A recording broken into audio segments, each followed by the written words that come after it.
اعوذ باللہ من الشیطان الرجیم، بسم اللہ الرحمن الرحیم۔ پارہ نمبر 19 آج ہم شروع کرنے جا رہے ہیں۔ پہلے ہم نظر ڈال لیتے ہیں کل کے سوال کے جواب کے اوپر۔ کل کے جو سوال تھا وہ ہم میں سے ہر ایک کے گھر کا مسئلہ تھا، اور یہ تو دن رات ایکسپیرینس کرنے والی کچھ چیزیں ہوتی ہیں، اور آپ نے بہت سارے مسائل، بہت سارے ایشوز بتائے۔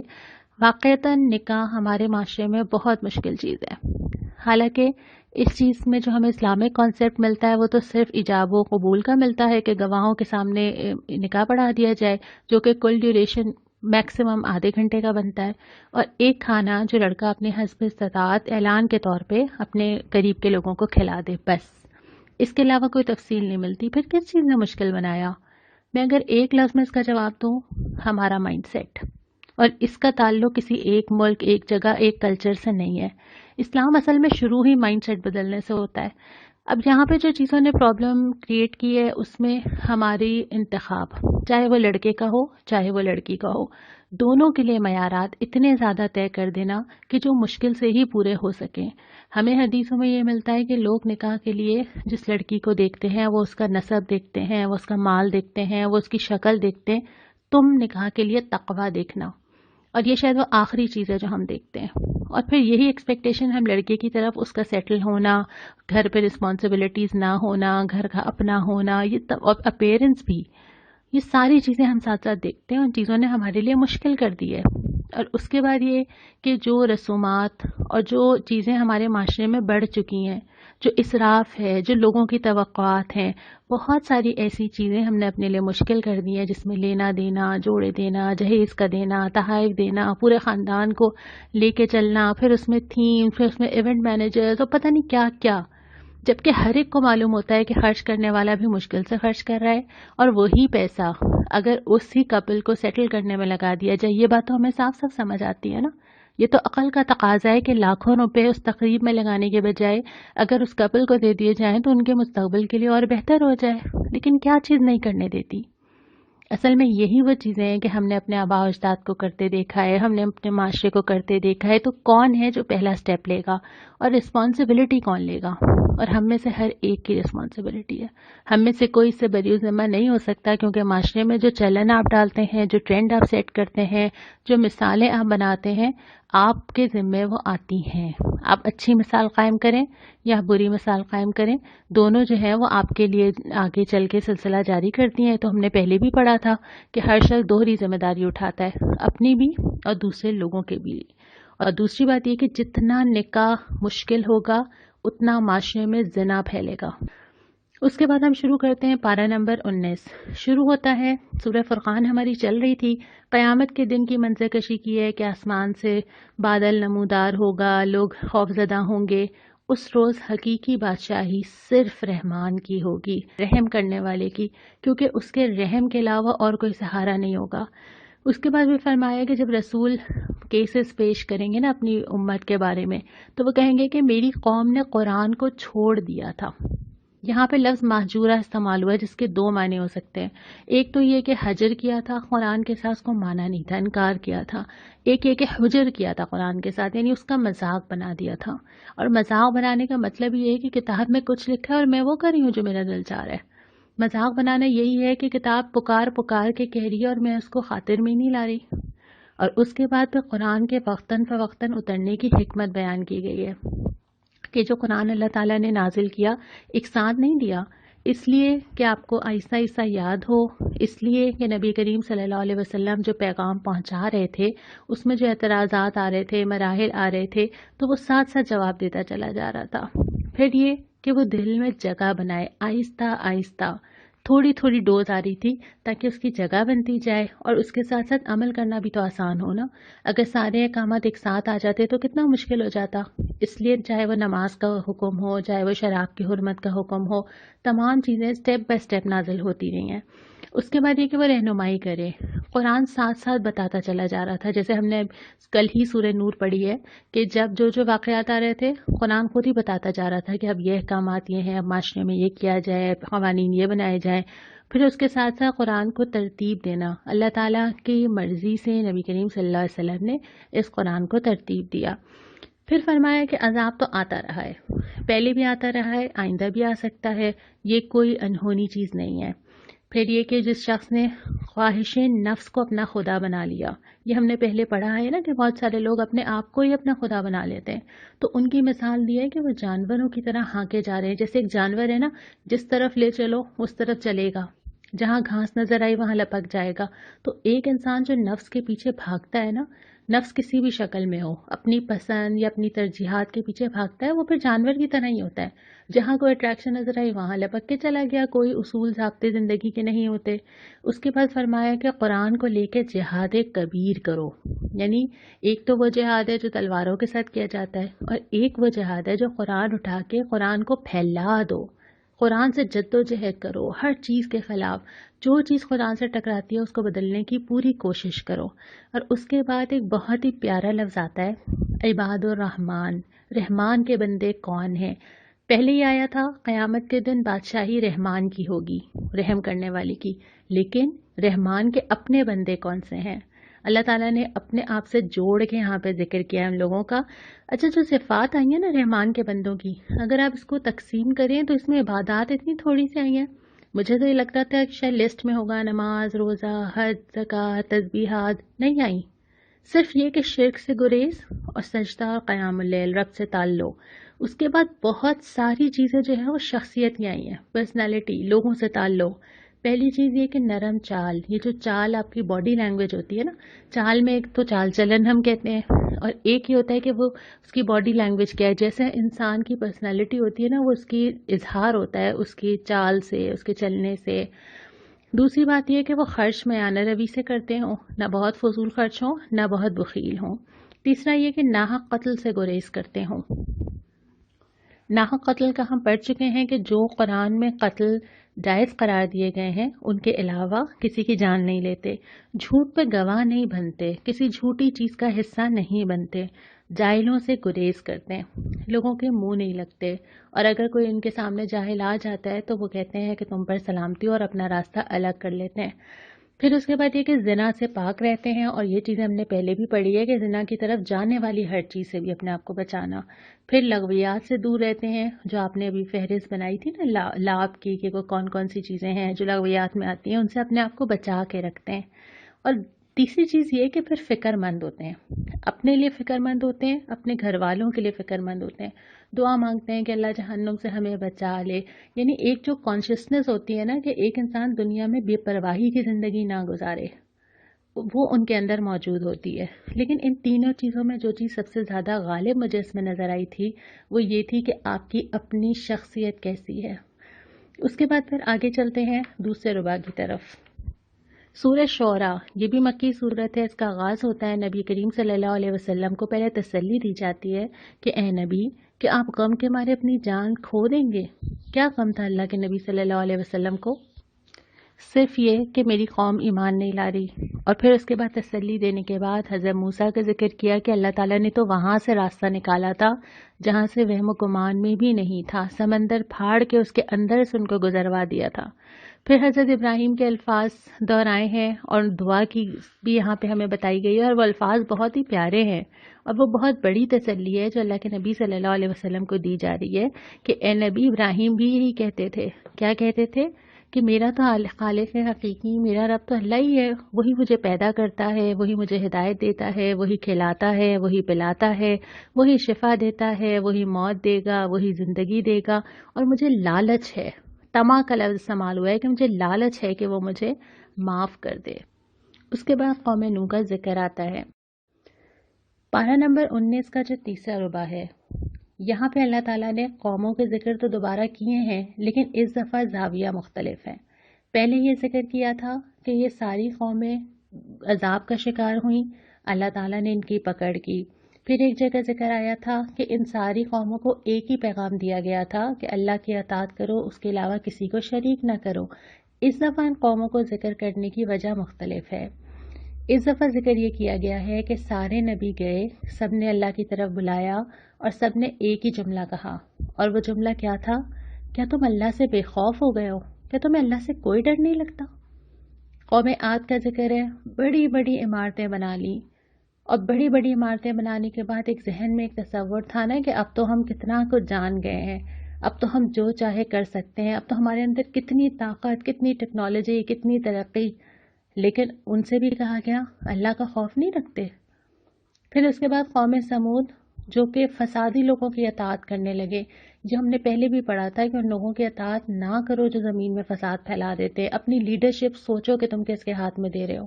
پھر قوم سمود کی بھی یہی فرمایا گیا کہ کیا تم اللہ کی اطاعت نہیں کرتے، کیا تم اللہ سے ڈرتے نہیں ہو، کیا تمہیں اللہ کا خوف ہی نہیں ہے.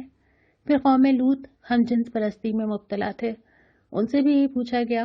پھر اس کے بعد اصحاب الایکہ کا ذکر ہے کہ جو لوگوں کو گھاٹا دیتے تھے، ان سے بھی یہی کہا گیا کہ کیا تم اللہ سے ڈرتے نہیں ہو.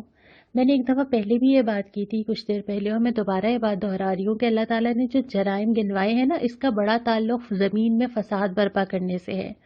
خواہ وہ ہم جنس پرستی ہو، خواہ وہ لوگوں کو گھاٹا دینا ہو، ترازو میں ڈنڈی مارنا ہو، فساد کا برپا ہو جانا ہو. اللہ تعالیٰ نے یہاں پہ اپنے حقوق کی ابھی بات ہی نہیں کی، حالانکہ وہ بھی بہت اہم ہے. لیکن اللہ تعالیٰ نے ان چیزوں کی خاص طور پہ بات کی ہے جو زمین میں فساد برپا کرتے ہیں. عبادتیں بھی بہت اہم ہیں، نماز، روزہ، حج، زکوٰۃ، انفاق بہت اہم ہے، لیکن جو چیزیں لوگوں کو متاثر کرنے والی ہیں ان کے اثرات بہت بہت دور تک جاتے ہیں. تو یہاں پہ بھی حالانکہ یہ ساری قومیں وہ بھی تو تھیں کہ جنہوں نے نبیوں کو تنگ کیا ہے، جنہوں نے اسلام لانے سے انکار کیا ہے، لیکن یہاں پہ جو جرائم گنوائے گئے ہیں نا، وہ ہیں جو زمین میں مسائل پیدا کرتے ہیں، جو اللہ کی زمین پہ فساد برپا کرتے ہیں. اس کے بعد پھر ذکر آئے اس قرآن حکیم کا. پہلے بھی آیا تھا، دوبارہ آ گیا. اللہ تعالیٰ کی یہ کتاب جو اللہ تعالیٰ نے میرے گھر میں، میرے ہاتھ میں دے دی، فرمایا کہ یہ رب العالمین کا نازل کردہ ہے. پہلی چیز جو درست ہو جانی چاہیے، جو سورہ فاتحہ میں ہی پہلے سپارے میں پہلے جملے میں الحمدللہ رب العالمین، جو ہر نماز میں ہر رکعت میں الحمدللہ رب العالمین. مسائل شروع اسی کانسیپٹ سے ہوتے ہیں کہ انسان اس دنیا کا رب کس کو مانتا ہے. اگر انسان یہ بات مانتا ہے کہ ان تمام جہانوں کا رب اللہ ہے، وہی چلا رہا ہے، وہی کھلا رہا ہے، جو ابھی حضرت ابراہیم کی دعا کے الفاظ تھے کہ وہی مجھے کھلاتا ہے، وہی پلاتا ہے، وہی زمین سے کچھ اگاتا ہے تو میرے رزق کا بندوبست ہوتا ہے، وہی بارش دیتا ہے تو یہ غلہ نکلتا ہے، تو میں تو ہر چیز کے لیے اللہ کے محتاج ہوں ہی. لیکن اگر میں اس کو قبول کر لوں کہ اللہ رب العالمین میرا رب ہے، پھر یہ میرے لیے صرف بک نہیں ہے، پھر یہ میرے لیے مکمل ہدایت ہے جو میرے پالنے والے نے میرا مینول میرے ساتھ بھیجا ہے. جیسے کہ ہمارے موبائل کے ساتھ بھی ایک مینول ہے، میں اگر بلینڈر بھی خریدوں گی تو اس کے ساتھ ایک مینول ہے. کوئی بھی چیز خریدنے جاتی ہوں ایک چھوٹی سی کتاب اندر سے نکلتی ہے کہ اس کو استعمال کیسے کرنا ہے، اور ایسا نہ ہو کہ تم کوئی غلطی کر جاؤ، اور ایسا نہ ہو کہ تم اس کو جلا دو یا تم خراب کر دو. بنانے والا ساتھ ہدایات بھیجتا ہے کیونکہ استعمال کرنے والے کو نہیں پتا کہ کیا کیا احتیاطیں کرنی چاہیے. اللہ رب العالمین نے میرا اور آپ کا مینول ساتھ بھیجا ہے کیونکہ مجھے نہیں پتا کہ میں اپنے آپ کو کیسے کیسے نقصان پہنچا لوں گی. تو اللہ تعالیٰ چاہتا ہے کہ میں وہ پڑھوں، مجھے معلوم ہو کہ ہاں تمہارے لیے بھلائی، فلاح، آسانی کس راستے میں ہے. لیکن مجھ سے بڑا بدقسمت کون ہوگا کہ اگر میں نے پوری زندگی وہ مینول ہی نہیں پڑھا. اور نہ پڑھنے کا وجہ کیا ہو سکتی ہے؟ یا تو یہ میں اس کی ضرورت ہی محسوس نہیں کرتی. تو اسی لیے یہاں پہ پہلی بات تو یہ فرمائی کہ وہ نازل کس نے کیا ہے، اس کی عظمت کو محسوس کرنے کی ضرورت ہے. اس رب العالمین نے جو تمہارا پیدا کرنے والا اور اس کائنات کو چلانے والا ہے. دوسری بات یہ کہ یہ صاف صاف عربی زبان میں آیا ہے، بہت آسان ہے سمجھنا. ابھی ہم اتنے دن سے جو قرآن پڑھ رہے ہیں، کیا قرآن پڑھنا بہت مشکل کام ہے؟ نہیں ہے. قرآن دلوں میں اترتا ہے، انسان یکسو ہو کے بیٹھتا ہے تو قرآن کی ایک ایک آیت سمجھ آتی ہے. عربی زبان میں ہے اور نبی کریم صلی اللہ علیہ وسلم کی پسندیدہ زبان ہے. لیکن ہمیں یہ لگتا ہے کہ ہمیں ٹرانسلیشن مل جائے، ہم کیوں نہ عربی زبان یاد کرنے کی کوشش کریں. ہم بہت ساری زبانیں خوشی سے، مجبوری سے پڑھتے ہیں. ہماری نیشنل لینگویج نہیں ہوتی لیکن ہم انگلش پڑھتے ہیں، ہم سندھی پڑھتے ہیں کیونکہ ہمیں مارکس چاہیے ہوتے ہیں. ہمیں کوئی ڈرامہ پسند آ جاتا ہے، ہم ٹرکش لینگویج پڑھنا اور سمجھنا شروع کر دیتے ہیں. ہمیں دنیا بھر میں سب سے زیادہ بولی جانے والی لینگویجز کی فکر ہوتی ہے تو پھر ہم اور لینگویجز یاد، کبھی اسپینش، کبھی کچھ اور یاد کرنا شروع کر دیتے ہیں. بہت سارے لوگ فرینچ کی کلاسز لے رہے ہوتے ہیں، تو عربی کیوں نہیں؟ اللہ تعالیٰ کی زبان جس میں اللہ تعالیٰ نے مجھ سے بات کی ہے، جس میں زیادہ اچھی طرح سمجھ سکوں، جو اللہ کے نبی صلی اللہ علیہ وسلم بولتے تھے، میں کیوں نہ عربی بولوں اور میں کیوں نہ عربی سیکھوں؟ تو ضرور کوشش کیجیے کہ جتنا پاسبل ہو ہم عربی لینگویج ضرور سیکھیں۔ تیسری بات یہ کہ یہ کتابوں کی جو پہلے آ چکی ہیں ان کی تصدیق ہی کرنے والی چیز ہے، کوئی ایک دم نئی چیز نہیں آئی ہے، بلکہ جو ہدایات اللہ تعالیٰ کی طرف سے حضرت آدم کے زمین پہ آنے کے بعد ایک سلسلہ چل رہا تھا، اسی کا تسلسل ہے جو آج تم تک پہنچا ہے۔ اس لیے اس قرآن کی عظمت کو محسوس کرنا، اس سے محبت رکھنا، اس سے تعلق رکھنا اور اس کو سمجھنا اس نیت کے ساتھ کہ میرا رب مجھ سے مخاطب ہے، بہت اہم ہے۔ پھر ہم آ جاتے ہیں چوتھے ربع کے اوپر۔ یہاں پہ شروع میں اللہ تعالیٰ نے اپنے احسانات اور نبیوں کو دیے ہوئے معجزات گنوائے ہیں۔ ہم نے سورت جب شروع کی تھی تو اللہ تعالیٰ نبی کریم صلی اللہ علیہ وسلم کو تسلی دے رہے تھے نا، آس پاس حالات مشکل بھی ہوتے ہیں، بظاہر روشنی نظر بھی نہیں آ رہی ہوتی، کیا ہوگا کیسے ہوگا۔ اللہ تعالیٰ نے یہ بتایا ہے کہ دنیا میں جب بھی کوئی ایسی مشکل آئی ہے، اہل حق کو کوئی مشکل آئی ہے، اللہ تعالیٰ ان کے ساتھ موجود رہا ہے، اور اللہ تعالیٰ نے وہاں سے ان کی مدد کی ہے جہاں سے انہوں نے کبھی سوچا بھی نہیں تھا۔ تو یہاں پہ اللہ تعالیٰ کے احسانات بھی گنوائے گئے ہیں اور نبیوں کو دیے ہوئے معجزات بھی گنوائے گئے ہیں۔ حضرت موسیٰ کو جو معجزات دیے گئے تھے اس میں سے دو اہم چیزوں کا یہاں پہ ذکر کیا ہے کہ اپنی لاٹھی کو زمین پہ ڈالتے تھے اور وہ سانپ یا اژدہے کی شکل اختیار کر لیتی تھی۔ دوسرا ان سے کہا جاتا تھا کہ اپنا ہاتھ اپنے بغل میں ڈالو اور وہ چمکتا ہوا نکلے گا۔ حضرت داؤد اور سلیمان کو بہت علم دیا گیا تھا اور خاص طور پہ حضرت سلیمان کو یہ معجزہ دیا گیا تھا کہ وہ پرندوں کی بولیاں اور جانوروں کی باتیں سمجھ لیتے تھے اور ان کے لشکر میں یہ سب شامل تھے۔ تو اللہ تعالیٰ کی جو کائنات کی ساری چیزیں نا، ہم نے اس سے پہلے غزوہ احد، غزوہ بدر اور مختلف تبصرے پڑھے تھے۔ اللہ تعالیٰ کی کائنات کی جو ساری چیزیں ہیں، چاہے وہ بادل ہو، چاہے وہ بارش ہو، چاہے وہ ہوا ہو، یہ ساری چیزیں اگر انسان ایمان پہ چلتا ہے تو یہ ساری چیزیں اس کا ساتھ دینے کے لیے آ جاتی ہیں، اور اگر نہیں چلتا ہے تو یہی ساری چیزیں اس کے اگینسٹ ہو جاتی ہیں۔ اب حضرت موسیٰ کا جو سمندر کے اندر سے گزر جانا تھا، کہ انسان کبھی تصور کر سکتا تھا کہ اللہ یہ بھی کر سکتا ہے؟ پھر مختلف غزوات کے اندر کہیں پہ بارش کا ہو جانا کہ پانی نیچے کی طرف چلا جائے، کہیں تیز ہوا کا آنا، یہ ساری چیزیں اسباب قدرت ہیں اور یہ سارے اسباب قدرت اللہ تعالیٰ کے ہاتھ میں ہیں۔ تو اللہ کی قدرت ہماری تھوڑی سی جو کوشش ہے اس سے بہت زیادہ ہے، اور ہماری کوششوں میں اللہ تعالیٰ اپنی قدرت سے اضافہ کر سکتا ہے۔ پھر اس کے بعد حضرت سلیمان نے ملکہ سبا کو جو دعوت دی تھی اور اس کو پرچہ بھیجا تھا کہ اللہ کے اطاعت میں آ جاؤ، اور اس کے بعد وہ واقعہ ہے کہ اس نے بہرحال پھر آخر میں اللہ کی اطاعت قبول کی اور اسلام لائی۔ پھر ذکر ہے قوم سمود اور قومی لوط کا، لیکن اس دفعہ ذکر یہ ہے کہ دونوں یہ کہتی تھی کہ چلو چالیں چلو، ہم کچھ کرتے ہیں، ہم یہ منصوبہ بناتے ہیں، ہم ان کو نعوذ باللہ قتل کر دیں گے۔